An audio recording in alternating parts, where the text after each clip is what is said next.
I will please take the national anthem. Nigeria, we hail thee, our own dear native land. God rise and comes may deliver, in brotherhood we stand. Nigeria's all and proud to serve us all in mother's land. Thank you.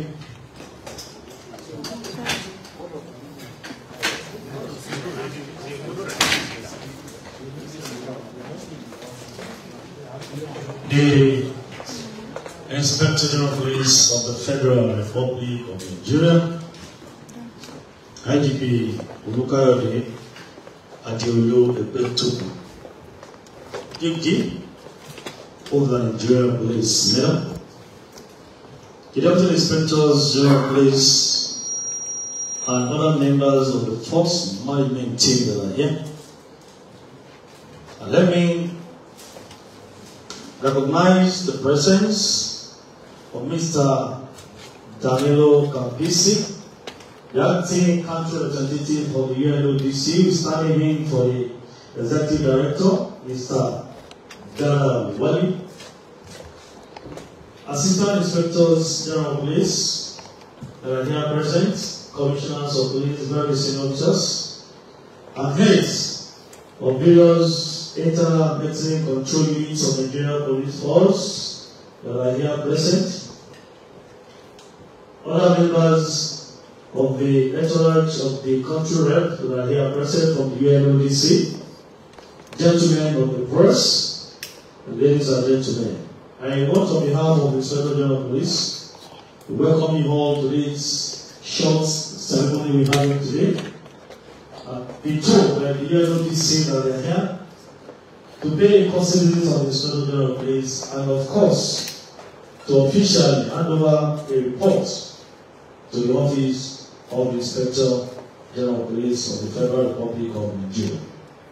The IGP, we are having here the leadership of the United Nations Office for Drugs and Crimes here in Nigeria to pay a costly visit of the IGP to discuss certain topic issues, and of course, the third corruption survey 2024 report to the office of the Inspector General of Police.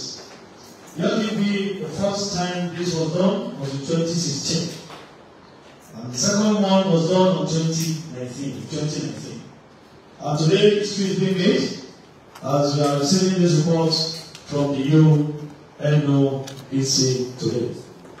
The IGP, according to the words of the former UN Secretary General, Ban Ki-moon, is the UNODC's office efforts to combat drug trafficking and organized crime are essential to promoting peace and security worldwide. According to the words of Angela Davis, American scholar and activist, she said crime and drugs are symptoms of deeper social and economic problems, and we must address the root causes in order to create safer communities. The IGP our efforts and of course collaboration with the UNODC to make sure we strengthen our internal medicine control of the Nigerian Police Force are paying off, as we have good reports are coming from members of the public on improvement in all areas when it comes to the issue of managing complaints, oversight functions of the Nigerian Police Force, and of course to have that police force in line with the vision statement of the IGP, a police force that is professionally competent, rule of law compliant, service driven, and people friendly. On that note, with the permission of the IGP, I want to once again officially welcome the UNODC leadership that are here. And the IGP is going to trust the IGP that we have in the house again, the head, justice, integrity, and head unit of UNODC, Modoka, here with us in the house. Then we have our own sister Princess Chief Fiero, National Program Officer, Anti-Corruption Project. And we have a friend of the house. This man is the one that always manages, coordinates trainings for all our officers of the Nigerian Police Force across the length and breadth of this country. I'm sure he always organizes trainings for us and is going to do Chukuma. Women Accountability Project of the UNODC is here with us. On that note, the IGP, the Express Commission of the IGP, I want to invite the acting country representative of the UNODC to Nigeria, who is standing in for the executive director. I want to invite Mr. Danilo Campisi to please address this noble gathering today, tell us why they are here and pass the message across to our officers and the whole world that are watching us across the globe today. Mr. Danilo Campisi, the floor is yours. Thank you.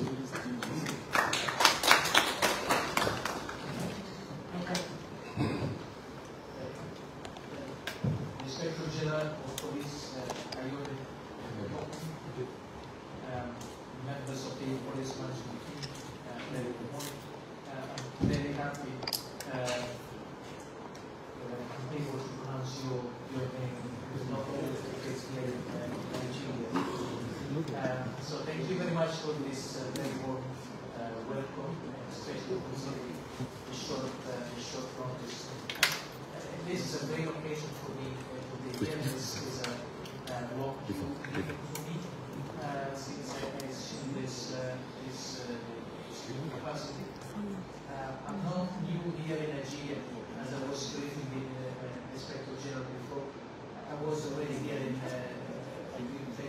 2008, 2011, so I'm familiar with the environment. I came back last year, more than a year ago, on a different capacity. Now I'm here representing the office. So I'm very happy to meet all of you today, and thanking you not just for this welcome, but for your commitment and the support you're giving to our office, to my colleagues, because of course I'm representing the office, but you know the real masters behind our work are my three colleagues that are sitting next to me, Princess and Fukuma. They are, you know, those that are supporting you, so special thanks go to them. I wouldn't like to praise too much Fukuma, because I would like him to stay with his feet on the ground and keep on working. Yesterday we unveiled the third corruption report, as the MC mentioned. This is the third report. Now I will hand over copies to the IGP. It's already available online for your own reading. So I wouldn't like to go into too much details, because this is not the sort of the focus of this. But I would like to mention a few things that I consider very important. The first is that this is the third report. There is no country in Africa, as a matter of fact in the world, that has produced 3 reports on corruption. Nigeria is leading on this, and then you should be really proud of that. Regardless of, no, I was telling the IGP, I come from a country, a specific part of a country, which is at times, many times, being indicated as the country that invented organized crime, which is the southern part of Italy. So I do know I'm familiar with certain dynamics also that, of course, like police can go through. But this is a big achievement. I would like you to recognize that and to take pride of it. No other country has done it, no matter what. And this showed a clear commitment from NPF to really have a serious commitment to tackle this issue and to find a solution. My father used to say, if there is no problem, there is no solution.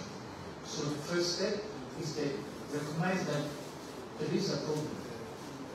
Once we recognize there is a problem, we work together to find a solution. And again, you decide about the round of applause today, because in Nigeria is the only country that is now.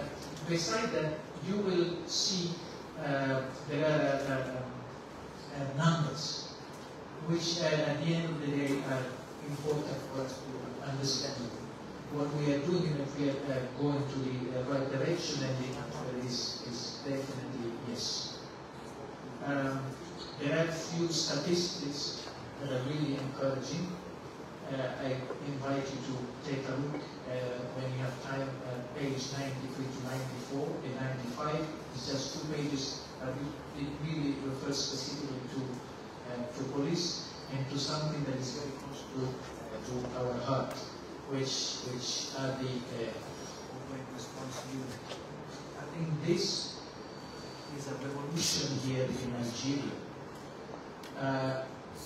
In terms of logic behind and way of working this CRUs, these are top standard sort of measures put in by police, and then you will see that the complete result that these are harvested.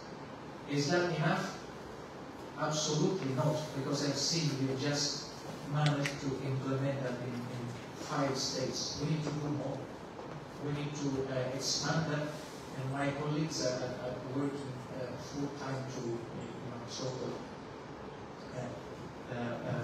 coagulate consensus and eventually funds from our donors to make sure we can expand this initiative. But this is something that again police should be really proud of and show that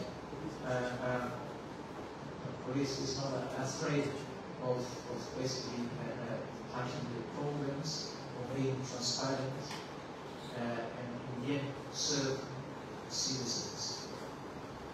It's clear in this data this year. Something I also would like to highlight about this report. I mentioned to the IGP before. This is the result of a sample of 33,000 households. Now, for those of you like me who are not expert on statistics, might not have a meaning. But what I was explaining to experts, that the sample is huge, meaning that the result are reliable. Within the margin of statistic errors that every survey has, these results are reliable. And again, this goes well beyond perception, because we all know that Nigeria features very low in this corruption index report. But that index measures perceptions. You know, perception does not always reflect reality. You know, it's very easy to say, no, I don't. There is a friend, I had a problem, and then he told me that his cousin maybe was living next to he heard that there was this person who had a problem. These are perceptions, but these are facts. And facts show that Nigeria is improving. And then at the end of this report, you will see there are a number of policy recommendations which are sort of an indication of what are the areas where we should continue working and investing. I just would like to mention 3 of them, which are very close to my heart. There are here indicators about what are the public officials that have contacts with citizens. And of course, police is among those not all of us have everyday contact with judges, with prosecutors, but we do have contact, if not daily, but very often with police, with doctors and health sector workers, with teachers and lecturers. So our advice is let's focus our resources, both in terms of financial resources and workforce, on these categories. So let's make sure that we can really invest our efforts in these categories, so we don't sort of disperse our energy, but we focus on those, because those categories are those who have an impact on the common citizens, because eventually we are all to serve the citizenship, to improve Nigerians' lives. The second is again, the second recommendation would be to empower citizens. We have seen now that corruption, and by birth I'm expert on that, because I come from a country which is estimated the amount of corruption being about 200 billion euros per year. Is a matter of culture. And culture takes time to change. It's not a change you can implement overnight. It takes time. But we've seen that there is something that has changed in Nigerians' sort of attitude towards corruption, especially in the youth. So our recommendation would be, let's try to start investing in Nigerian youth. They have shown resilience, they have shown an understanding on what is right and what is not. And by the way, you will see an indicator of that. 42%, if I'm not wrong, of people who refuse to pay a bribe, they indicate as a reason because this was the right thing to do. So which means that they are really aware that paying a bribe is wrong. So this is also a very big thing.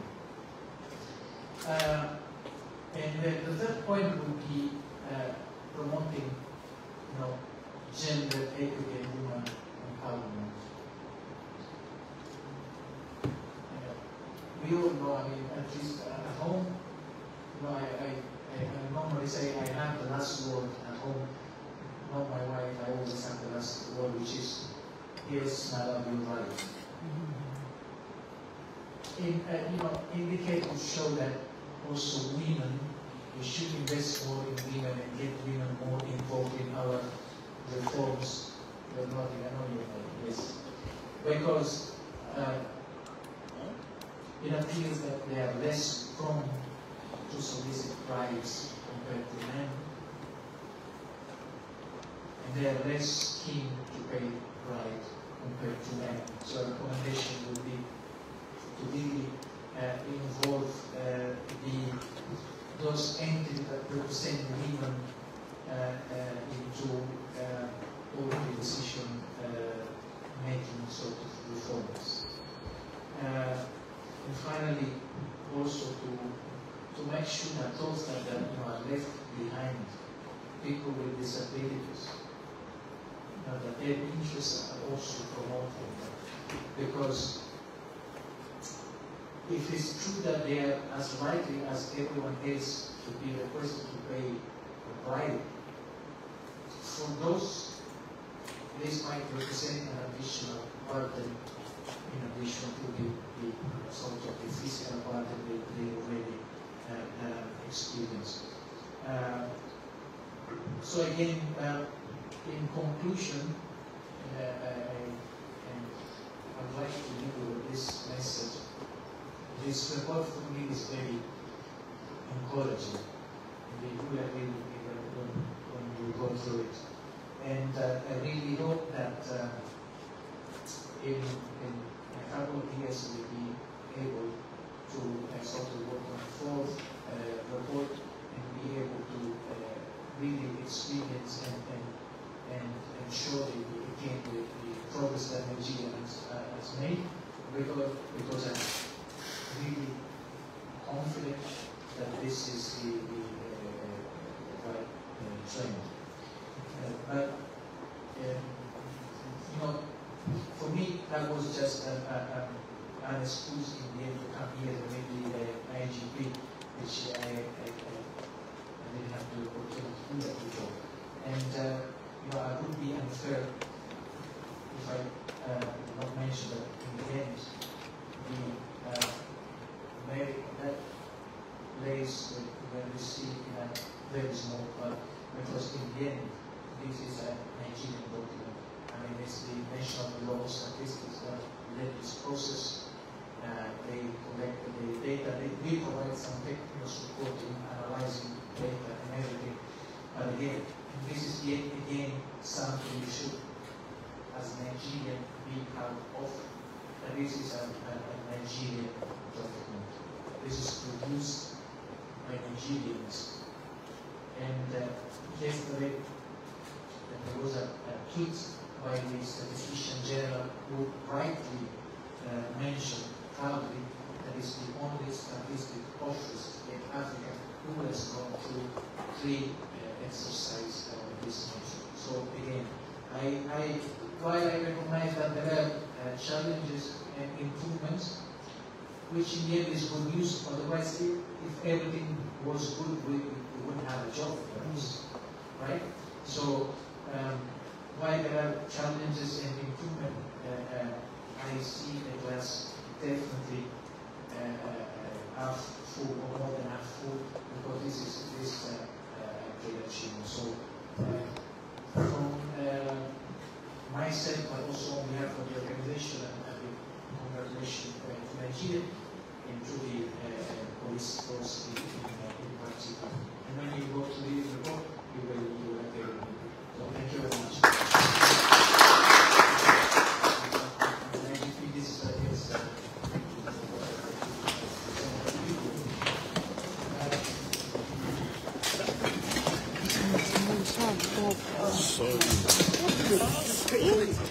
I think we need to appreciate the country rep again, Mr. Danilo Campisi, and the UNODC as a body for putting this together in conjunction with the National Bureau of Statistics of the Federal Republic of Nigeria. The IGP, sir, the Executive Director of the UNODC, Mr. Gada Wali, once said that the UNODC corruption survey highlights the need for government to strengthen anti-corruption measures and promote transparency. And I'm sure the IGP will recollect that the provisions of the law, particularly Section 131 of Police Act 2020, has empowered or ordered the IGP to have the establishment of complete response units at the headquarters, in the head office, and in all the 36 state commands and the federal capital territory.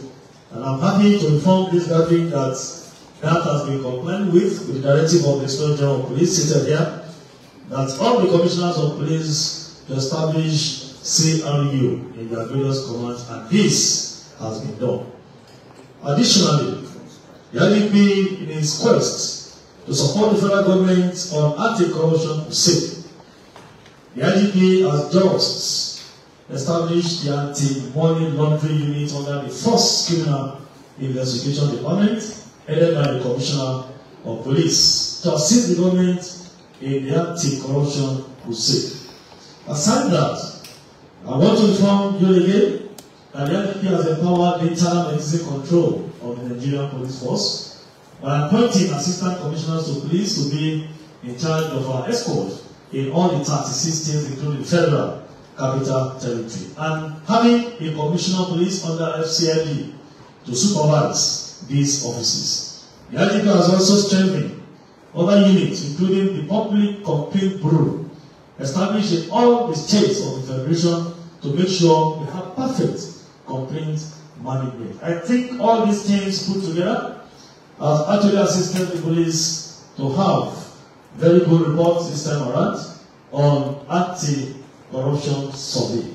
And I think the IGP deserves a round of applause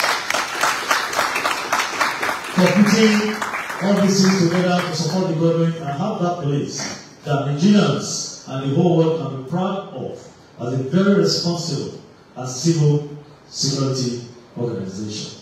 On that note, it is time for me to invite him to address this whole gathering today.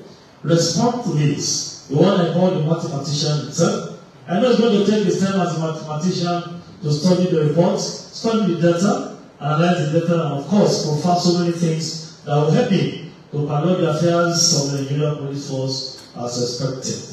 Very senior officers, ladies and gentlemen, join me as I respectfully invite the 22nd Indigenous Inspector General of Police of the Federal Republic of Nigeria, the one I call the catalyst of change and pillar of community-based policing in contemporary Nigerian society. IGP Kayode Egbetokun, PT, hold the Nigerian Police Medal to please address this noble gathering this morning. IGP, sir. Thank you.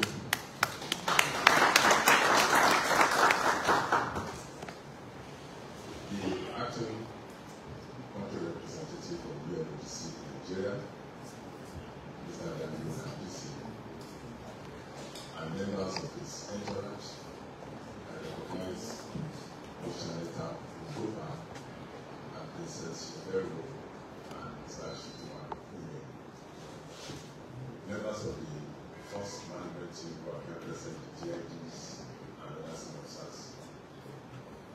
I am very happy this afternoon, particularly for receiving the acting country representative of UNODC and the police headquarters. I want to thank you for coming, and I want to really appreciate your interest in Nigerian police. The UNODC has been doing a lot in Nigeria over the years. We acknowledge your significant contribution to combating transnational crime in Nigeria, your contribution to the reform of the justice and security sector in Nigeria.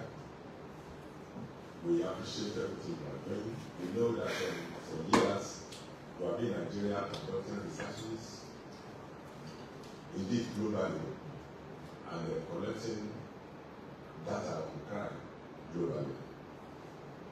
It gladdens my heart that you are here this afternoon to make an official presentation of your third anti-corruption report to me as Inspector General of Police. More heartwarming is the fact that Nigeria police has emerged the most improved agency in anti-corruption.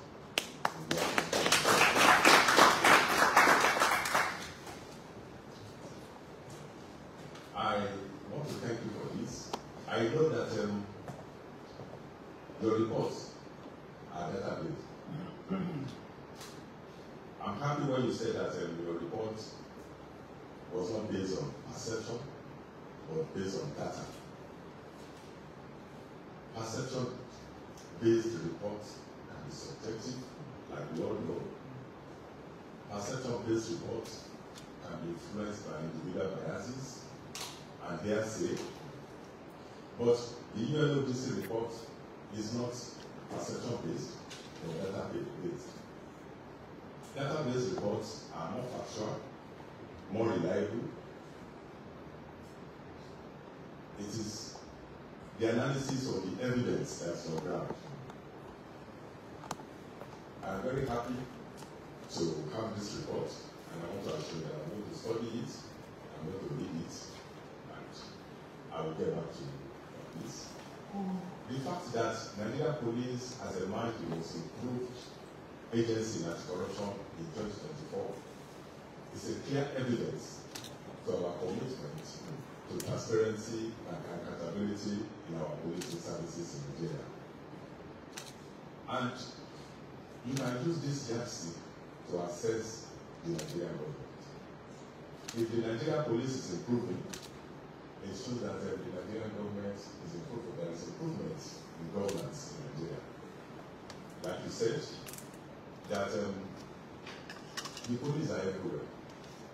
And the people come more frequently in contact with the police than any other agency in Nigeria. We will continue to improve. This report is going to really encourage us and encourage our officers on the field to continue to do more with respect to transparency and accountability. We will continue to ensure that our actions align with the highest level of integrity and public trust. We will continue to do everything we can to make sure that we will be better in the 2025 report. I thank you very much for coming, and I think this is a report that all officers of the Nigerian police will celebrate. And we are going to make this, we will circulate this to all our commands, and we'll use it to encourage our officers to continue to do more. And you see, the fact that this is evidence-based report, data-based report, shows that this is not perception. This is the reality that is on ground. Most reports about police that are being circulated are perception-based, based on hearsay, based on individual biases and all of that. But this is the reality. So I thank you very much for the good job you are doing in Nigeria, and I want to assure you of our continued partnership with UNODC